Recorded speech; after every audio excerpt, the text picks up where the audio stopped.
Hello welcome my channel skill knowledge. आज का जो मेरा टॉपिक है एक्सेल का है। एक्सेल में आज हम एक ऐसी शॉर्टकट की का यूज़ करेंगे जो टाइम को कम समय में हमें प्रैक्टिस करने के लिए अच्छी चीज़ है। ओके, तो कैसे होगा वो आइए करके देखते हैं।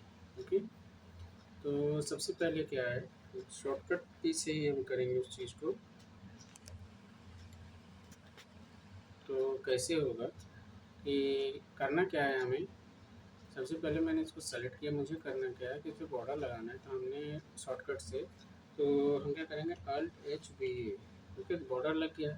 अब क्या करना है, मुझे इन सब का टोटल एक साथ करना है, तो कुछ नहीं, हम अल्ट के साथ इक्वल कर देंगे। ओके, तो आ जाएगा। तो जैसे कि आप देख पा रहे हैं यहाँ पे एक साथ हमारे कम टाइम में सारे काम इस तरीके से हम आउटपुट निकाल सकते हैं। एक बार आप भी ट्राई करें, और वीडियो अच्छी लगती है तो लाइक शेयर कमेंट सब्सक्राइब करें। Thank you.